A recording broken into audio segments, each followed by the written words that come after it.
مہیش کمار ہسیجا صاحب، آج ہم یہاں پہ کسی ایک فوجی آپریشن کی سالگرہ نہیں منا رہے، ہم ایک وعدے کو بھی یاد کر رہے ہیں جو قائد اعظم نے ہم سے کیا تھا کہ جو ملک ہے یہ سب کا ہے، چاہے اس کوئی ہندو ہو، مسلمان ہو، کرسچن ہو، یہ سب کے لیے ہے۔ میں اس ایوان میں آج ایک ہندو پاکستانی کی حیثیت سے کھڑا ہوں اور اس بات کی پورے یقین کے ساتھ، پراؤڈ کے ساتھ میں یقین دہانی کرانا چاہوں گا کہ جب بھی پاکستان کی سلامتی اور استحکام کی بات آئے گی تو ہم سب کی شناختیں پیچھے رہ جائیں گی، صرف آگے پاکستان رہے گا۔ آپریشن رائے حق بنانے المرصوص صرف ایک آپریشن نہیں تھا، یہ جواب تھا اس غرور کا جس نے پاکستان کو کمزور سمجھا تھا۔ مودی سرکار نے جو اپنے غرور کی مانگ میں سندور بھر کے رفائل میں بٹھا کے جو یہاں بھیجا تھا، ہماری فوج نے کچھ گھنٹوں میں ہی وہ سندور ان کی مانگ سے اڑا دیا اور ان کا غرور خاک میں ملا دیا۔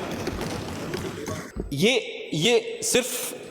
دفاع نہیں تھا، یہ ایک پیغام بھی تھا کہ پاکستان کبھی بھی کسی کے دباؤ میں نہیں آئے گا، چاہے وہ کتنا ہی بڑا ملک ہو، کتنی ہی بڑی اکانومی ہو، کتنی ہی بڑی ڈیموکریسی ہو۔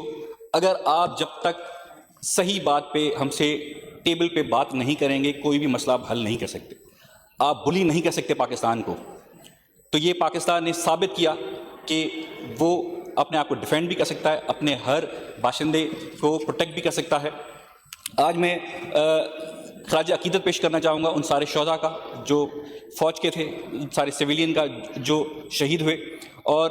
میڈیا کا شکر گزار بھی ہوں جنہوں نے اتنی رسپانسبلٹی کے ساتھ اور پروفیشنلزم کے ساتھ اس پوری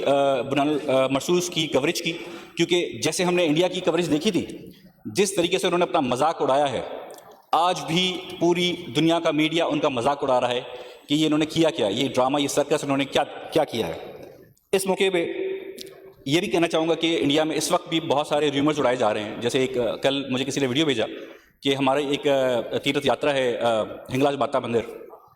اس کو تباہ کر دیا گیا ہے پاکستان کے لوگوں نے۔ کل میں مکیش چاولہ صاحب کے ساتھ ہی مندر میں موجود تھا، اور جتنی وہاں پہ میلے سے لوگ آ رہے تھے اور جس جوش و خروش سے وہ مارکہ حق کے فنکشن میں شریک ہو رہے تھے، اس کی میں سمجھتا ہوں مثال نہیں ملتی۔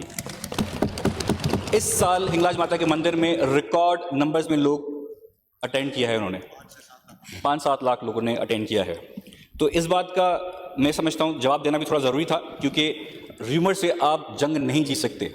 آپ فالس نیریٹو سے، فلموں سے آپ شاید اپنے لوگوں کو تو بیوقوف بنا سکتے ہیں، لیکن آپ جنگ نہیں جیت سکتے۔ اسکور ہمارا واضح ہے 0-8، اور یہ آپ کو ساری زندگی یاد رہے گا، اور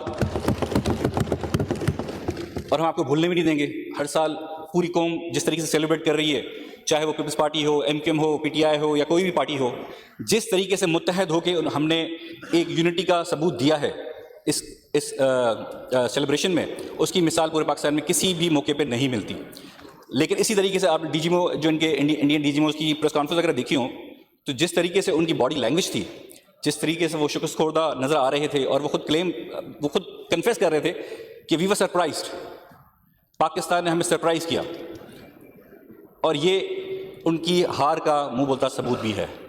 وہ یہ کنفیس کر چکے ہیں کہ وی ور سرپرائز، جس طریقے سے ریٹیلیٹ کیا گیا، پاکستان نے اپنے آپ کو ڈیفینڈ کیا، جس طریقے سے ہمارے طیارے گرائے۔ پہلے تو وہ پورا سال لگ گیا ان کو ماننے میں کہ ہمارے طیارے گرے ہوئے ہیں یا نہیں، اب تو انہوں نے اپنی پریس کانفرنس میں بھی اس بات کا اقرار کر دیا ہے کہ وہ طیارے بالکل گرے تھے۔ میں اس موقع پر پاک افواج کی قیادت کو خراج تحسین پیش کرتا ہوں، خصوصاً field marshal general Asim Munir صاحب، سربراہ پاک فضائیہ ظہیر احمد بابر صاحب، سربراہ پاک بحریہ نوید اشرف صاحب، جنہوں نے اس مشکل وقت میں قیادت کو جس طریقے سے لیڈ کیا اور جس طریقے سے ہم سب کو متحد کیا، میں ان کو سلام پیش کرتا ہوں۔ اور آخر میں ایک بات کہنا چاہوں گا میں کہ ہم سب کے لیے سب سے پہلے پاکستان، پھر ہندو، مسیحی، سکھ یا مسلمان، پاکستان زندہ باد۔ زندہ باد۔